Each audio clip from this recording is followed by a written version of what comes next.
Bob for a moment. Bob? Yeah, I'm here, Chuck. This is the 10 freeway, as you were saying. This is directly over Washington Boulevard, where it crosses underneath the 10 freeway here. La Cienega and Washington cross just south of the freeway. La Cienega goes underneath one place, and that's where the freeway is actually bowed. You can see where it's raised up 3 or 4 feet there at that edge, but then it's kind of bowed downwards and fallen down with the columns collapsing underneath the structure to allow it to sag like that over the La Cienega extension. And now further to the west, about a quarter of a mile, that's where it where it crosses Venice. You've also got a big break. Now this break looks like it's fallen down on some buildings that were built in kind of a strip mall or something. It's hard to determine exactly what it is underneath the freeway. So this buckling is directly over Venice, or just west, immediately west of Venice Boulevard, where it goes underneath the 10 freeway. And it seems to have collapsed underneath or on top of a strip building. We don't know if any injuries occurred here, but again, the time of the day will probably help us here also, as it has in so many cases throughout the Southland today. How long of a stretch is this? Is it a couple of miles from where it starts to buckle to the... Well, no, now I can't tell if there's any more, but between that first sagging over La Cienega and this buckling just west of Venice is probably, maybe a third of a mile, a half a mile.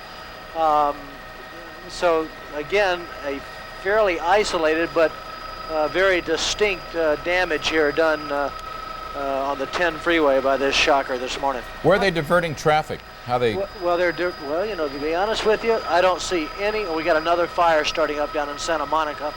I don't see any traffic as far as I can see to the west, which would take it to about National.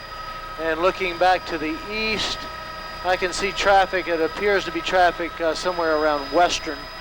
Actually, I see traffic getting on right here at Washington Boulevard, headed eastbound. But to the west, there is none. I might have just done a little something to the camera there when I turned. I'm going to try to get over here to this little fire. It doesn't appear to be a big one, or as big as the one we just shot down next to the Coliseum. But the 10 freeway heavily damaged for about a half-mile stretch between Washington Boulevard, where it goes underneath the 10 freeway, and Venice Boulevard, just west of that, and appears to have fallen there on a strip mall. Hopefully the time of the day and the fact that it was a holiday will preclude any injuries happening there. Aren't there some storage facilities under there too? It looks like. Say again, Chuck? Well, Bob, it looks like we're looking at a storage facility that's under the freeway. Well, that's what I think is a strip mall, because it appears to have several different names. But you're right. I mean, that's a common use underneath the freeways. But on the other side, where it's fallen down, even right here, you can see it has several different signs. And on the other side, it has that same thing. That smoke dissipated down in Santa Monica, so I'm not going to continue towards it. Probably a brief... Here, this quake has split the road, and it's kind of buckled it in some areas, and it's split in several different areas of Tampa Avenue here. We see at least maybe 4 or 5 different splits here. That's why they've closed this roadway here. We can hear some water running underneath. It's possible there's a broken water main.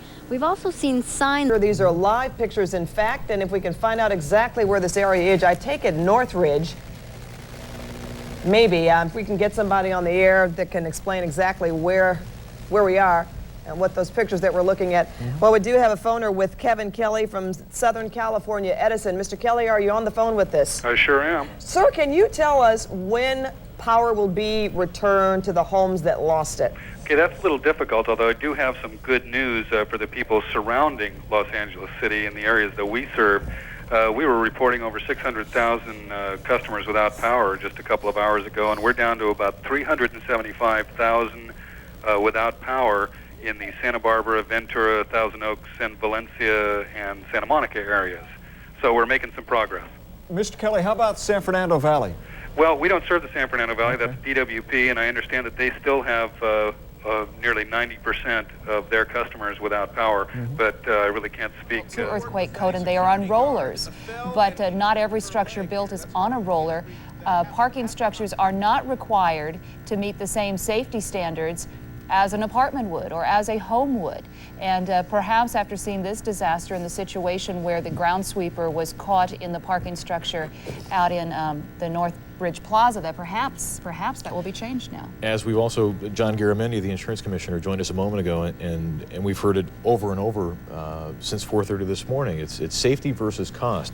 One of the things, of course, that will be a big concern, as Tricia noticed from Northridge, she could hear water going under the street. We got a lot of broken water mains. Captain Ron is in Newscopter 7. He's been over one of the reservoirs. Okay, he's focusing on something else. Captain Ron, can you hear us? Yes, I can. Go ahead, Steve. Okay, we'd seen you over that reservoir a moment ago.